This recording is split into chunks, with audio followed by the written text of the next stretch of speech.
Good morning, everyone, and welcome. It is Full Press NFL Sunday show. That's right, we are back actually live this time. Last week we were kind of live, kind of not. We recorded a little bit early, but no, fortunately we are here live watching this Colts Patriots masterclass in Germany, and I say that with as much sarcasm as I can muster this early on a Sunday morning. So. But no, we are here. We are ready to rock and roll and talk about everything we're going to see this week, this Sunday, today. That is week 10 here in the NFL. So, Braden, good morning and welcome to football once again at 9:30 in the morning, or 10 in the morning for you, or whatever the hell it is, or 8 in the morning. I don't know. Time changes screw me up. Yeah, good morning to you as well. We got a lot of big games. I think some sneaky good ones this week. Some Mm-hmm. teams that have played well against some top contenders. A lot of teams really kind of fighting for staying basically above water or at 500 at this point. So certainly a lot of big games today, and it seems like should be a pretty good day of football around the NFL. Yeah, that's what we hope. That's what we hope. At least for everyone but Patriots fans. Like I said, I'm getting very cynical here with this Patriots team, at 2-7, and currently right now it's 7-3, and they're about to receive the ball. Excuse me, with about 8 minutes to go in the second quarter. So hey, there's plenty of time left in this game. But the one thing though I will point out that there are some good games on this list, including we're taking a look at looking at Buffalo, Denver might actually be a good game, but no, the reality of it is the primetime games are kind of lackluster, though. I mean, you go back to Chicago, Carolina on Thursday. That was a snooze fest. Obviously, the Patriots and Colts now you can consider standalone. And then Sunday Night Football, you have the Jets and Raiders, which okay, there's some intrigue. Devontae Adams and Aaron Rodgers. I'm sure that's going to be the talk of the entire broadcast. But then you have Denver and Buffalo, so it's like it's okay.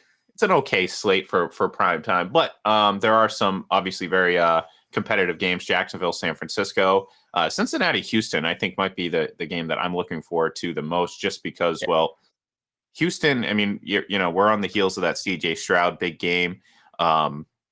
And Houston is right there in the mix with Jacksonville for that division title, largely because of C.J. Stroud. But Cincinnati, they've won 3 in a row now.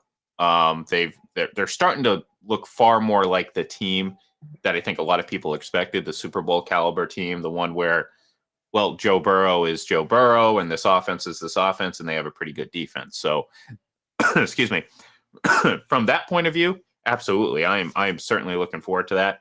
Maybe the standalone games I might just tune in casually.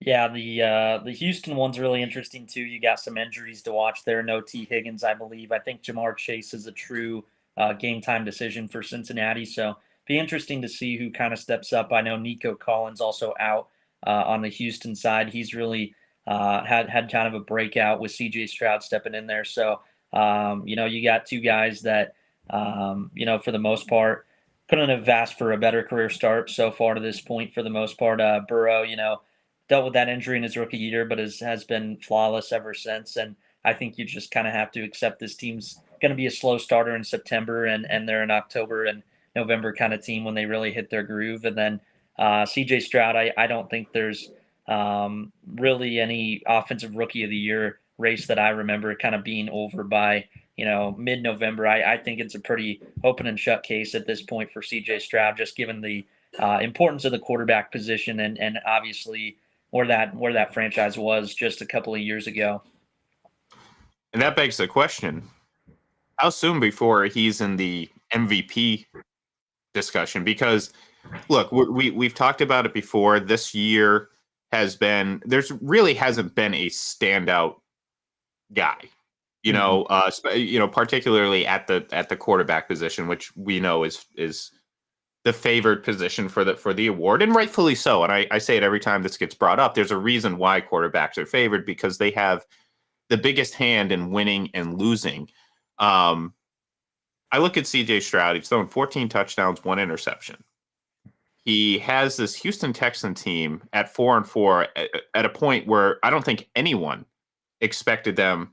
There were almost no expectations for this Texans team because we didn't know what was going to happen with a new coach, a new quarterback, a rookie quarterback. What's going to happen with this team? Well, all of a sudden, like I said before, they're 4-4, and you can argue they might be a better team than Jacksonville at the end of the day because Jacksonville is no sure thing either. They could very well go out and lay an absolute egg against San Francisco today. We're going to be sitting here saying like, oh yeah, no, definitely Houston's division to lead. So my question is, Houston goes out, they beat Cincinnati. Now, albeit like you said, Cincinnati may be very greatly shorthanded. And I think the latest update was that it's a true 50-50.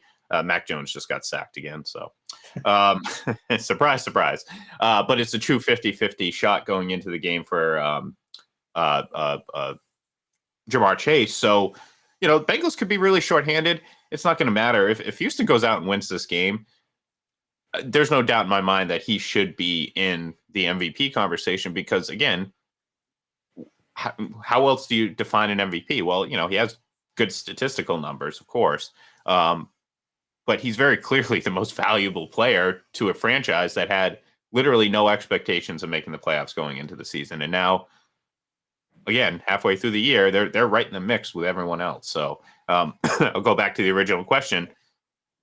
How long is it going to take before people start seriously throwing him in that mix? Yeah, I think there's been some slight buzz, at least some on certain I guess accounts and shows. But yeah, I think from a national perspective, I think it would definitely start probably tonight during the Sunday Night Football pregame if he goes out and beats Cincinnati. And you talk about that one interception he has. I'm pretty sure that play there was a fumble and Houston got the ball back. So it's really not even been very many turnover worthy plays, I think, for Stroud overall. And right now he's just making it look so easy. I think for the MVP conversation, at least in the last probably handful of weeks, he's probably been the most consistent or one of the most consistent quarterbacks out there. And you could argue Lamar Jackson, I think, has been just as good. But I think from just the offense, kind of clicking and rolling at a high pace, I think Stroud's been a little bit better than Lamar. Here and there over certain points of that period of time. So I look at Stroud and I think if he goes out and beats Cincinnati, I think we'll definitely start hearing it right away. And obviously, like you said, depending on what happens with San Francisco and Jacksonville, Texans of course already beat the Jags once, so we'll see how tight this race can possibly get if they go out and shock the Bengals today. Yeah, and look, I've been one that's actually been kind of disappointed with the Jaguars despite their record because I just feel like they don't play up to their competition, and I've been very disappointed when they've had big opportunities to beat like Kansas City early in the year. A team that is a little bit more vulnerable because they're not as high scoring as they used to be. But Jacksonville had opportunities and they kind of didn't come through. So to me, I'm not sitting here saying like, oh, Jacksonville's a sure thing. Absolutely not. People are talking, oh, maybe Houston can sneak in a wild card. I'm thinking, well, maybe Houston can win this division because right now, like you said, they've already beaten Jacksonville. Now, Jacksonville's 6-2, Houston's 4-4, so Houston's going to have to make up some ground here. But with 9 games left, certainly plenty of time to do that. So, and look, this wouldn't even be really a conversation at this point, because normally, I don't want to say normally, because if you remember a few years ago, Russell Wilson was actually in the MVP conversation around this time, and then we all know how that finished. But like I said before, there's really no quarterback in particular that has really separated himself from the group. And look, this is a prime example as to why wide receivers don't win the award that much. As great as Tyreek Hill has been, you know what I mean? Where's the week-to-week impact? You know what I mean? Like he can. So it's like it's tough when you're a wide receiver because yes, maybe you do get a lot of targets. Maybe you get 20 targets a game, but there's usually like 60 offensive plays every game from each team, roughly, give or take. So you have such a low percentage of what you can actually do for this team. And it's not, again, I'm not trying to bring down wide receivers, but there's a reason why quarterbacks, again, are favored for this award. So, yeah, so there's certainly an opportunity for CJ Stroud. For Joe Burrow, he goes out, has another really good game, and keeps this streak going. Absolutely, he'll be in the conversation. But again, the problem that it's kind of someone reminded me of the 2012 MVP race and how crazy that was with a lot of great candidates.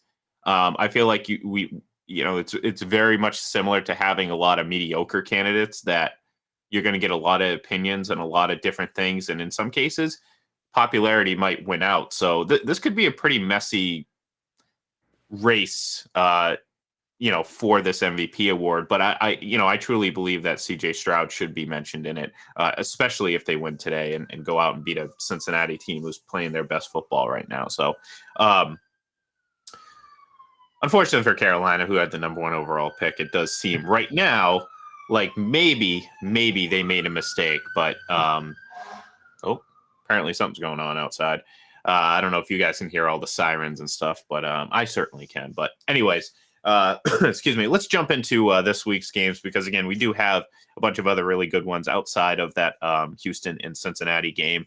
And well, I'll just say I did pick the Patriots to win this game, so I still have a chance. There's about 4 minutes and 20 seconds left here in the second half, down 7-3 to Indianapolis. So I hope everyone is enjoying this barn burner of a football game, which has so many implications.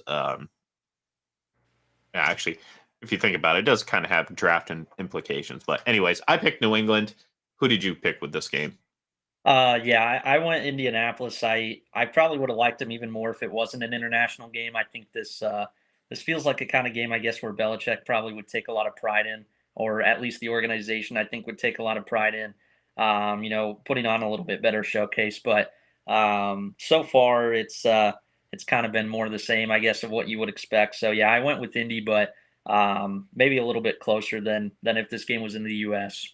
Yeah, and look, I mean, I joke because I'm a Patriots fan, but look, this team they're without their arguably 3 best players in terms of Matthew Judon, Christian Gonzalez, a rookie who, looked all the part of an all-pro through his first 6 games. And then you look at Kendrick Bourne on offense, where, they they barely have any sort of dynamic wide receiver. So losing a guy like Kendrick Bourne, who relative to what the Patriots have is a very dynamic wide receiver, it makes this team, margin of error a lot smaller than what it already was. So unfortunately for them, it is what it is. But fortunately for the Patriots, they do go into the offseason right now with presumably a fairly high draft pick, but also a whole hell of a lot of money to spend to improve this team. So I'm going with a glass half full perspective when it comes to the Patriots and their future. So we'll just leave it at that. Anyways, Colts are driving, so we'll see. Green Bay at Pittsburgh, a rematch of Super Bowl 45, I think. Yeah, 45. I think so, 40, yeah. 45. Yep. Because 46 was Patriots and Giants. So I like Pittsburgh in this one just because, I mean, my co-host on FBC Radio Live always says just pick the best unit if you have a situation like this. And in this case, Pittsburgh's defense is probably the best unit out of all these groups. And this isn't Pittsburgh Green Bay of 2010. This is Pittsburgh Green Bay 2023, where you have Kenny Pickett and, well, actually, is Kenny Pickett even starting? I don't know. Doesn't matter. I'm Yeah, taking Pittsburgh. I think so. Yeah. He's banged up either way, but this isn't Roethlisberger and Rodgers. This is, again, Pickett and Love. Yeah, it's not quite the same, or at least not yet. Who knows? Maybe it'll become that, but right now it's not. So I'll take Pittsburgh. I like their defense, and I think they'll do enough to keep Green Bay at bay.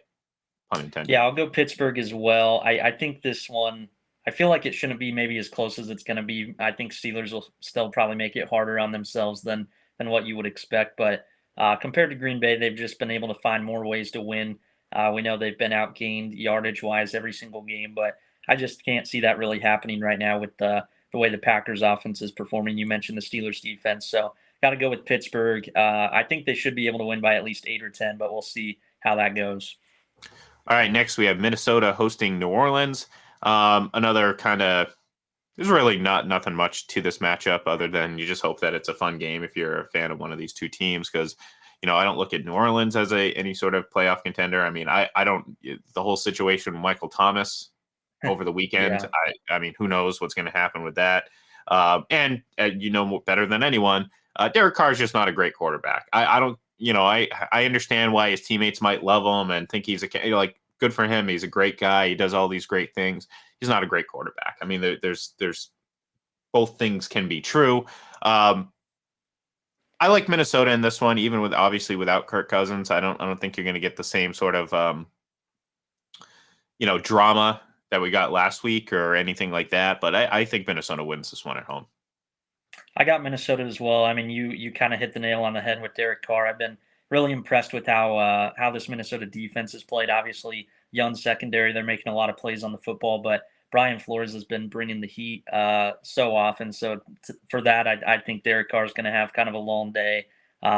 Inconsistent Saints offense, I think, kind of continues. So I like the Vikings in this one.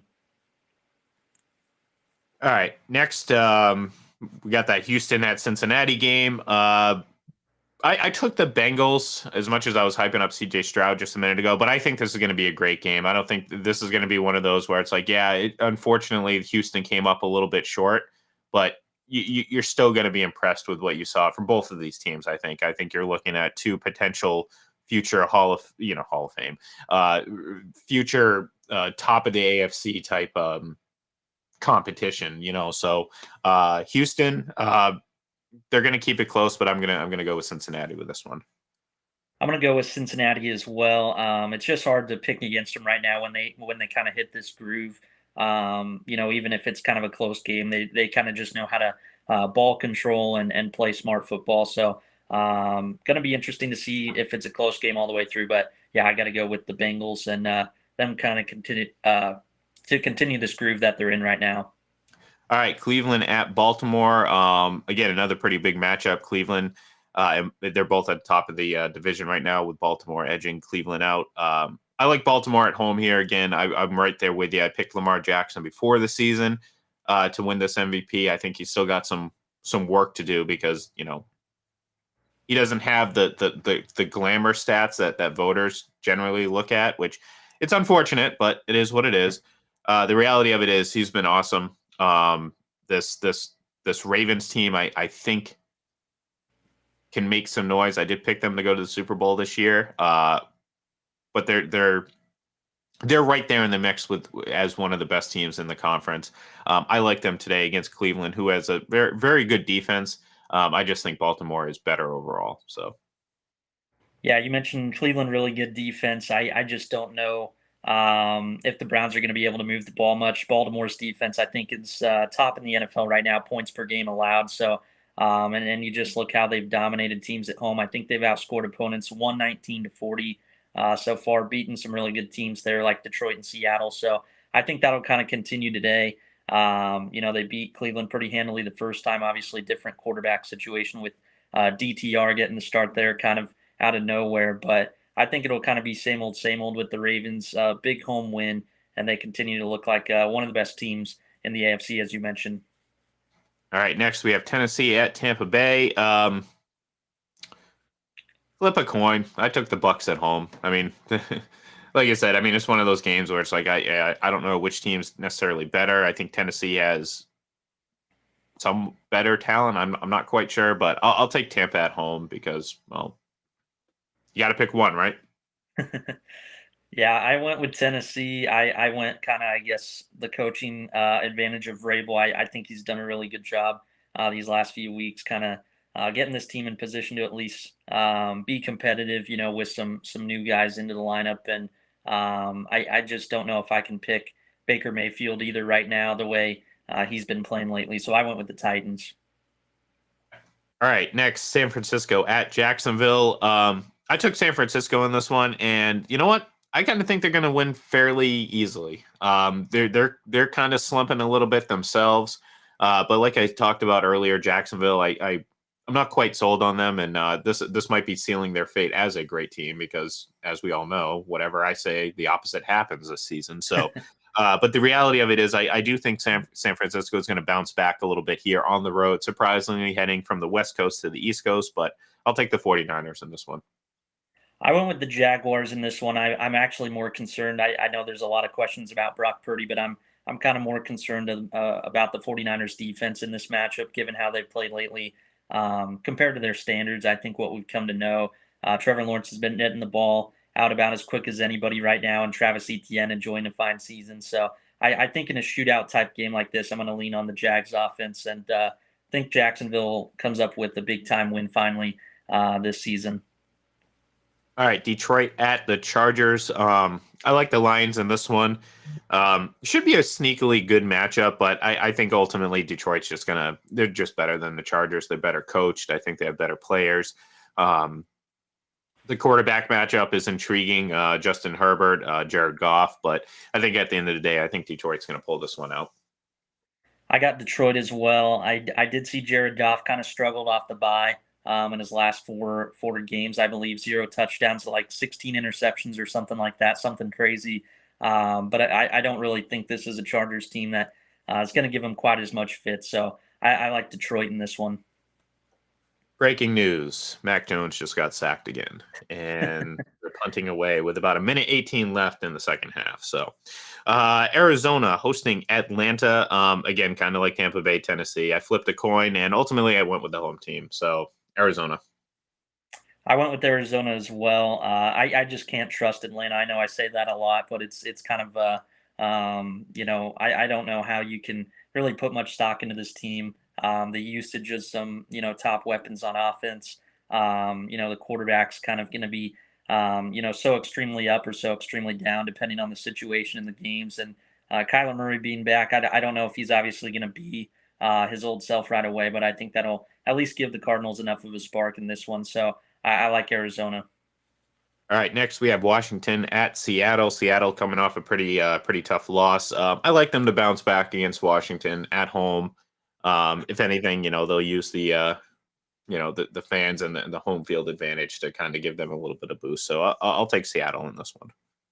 I got Seattle as well. Not a whole lot to add. You mentioned them being at home. I think that'll be big. Seahawks defense quietly playing good outside of last week's matchup. I think it's one of the tougher matchups for Sam Howell this year as well. So I got to go with the Seahawks here.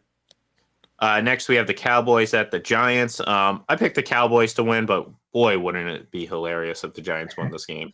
I like it. It's not even like terribly out of the realm of possibilities because, look, I think Dallas is a pretty good team. I think this is a situation though where they're going to end up. I'm picking them to win. They're going to win this game, and it's going to get overhyped. It's like, oh, look at Dallas, look at Dak Prescott. It's like, great, you just beat the Giants. Awesome, good for you. You know what I mean? Like, go out and like actually perform on prime time against the top team in this league, and then we can talk. But this is a perfect example, perfect opportunity for Cowboys fans to go over the top. So I'm going to take Dallas in this one and look forward to the highs and then the inevitable lows that come with being a Cowboys fan. Yeah, I got Dallas as well. I think the spread closed at like -17. Yeah, Wouldn't that's surprise me ridiculous. if it hits that maybe by the end of the first quarter. Dallas has just been really good at home against some of these weakened opponents. We saw it against the Rams a couple of weeks ago. So kind of expect more of the same there with Cowboys winning this one big. Yeah, see, honestly, I kind of even felt like that was the -17. I thought that was kind of high. Like I was like kind of Right. surprised because it's like that also implies that the Cowboy. No, they are going against the Giants. They are playing at home, so there are a lot of things working in their advantage. But I felt like 17 was way too high. So that to me that to me puts way too much respect on this Mhm. Dallas team that I don't think they deserve. That's how I'll phrase it, I guess. All right, Sunday Night Football, the Jets at the Raiders. This again was probably being billed as at the time a pretty decent AFC matchup, and of course, Devontae Adams, Aaron Rodgers. Obviously, Aaron Rodgers is not playing. I'm sure he'll be,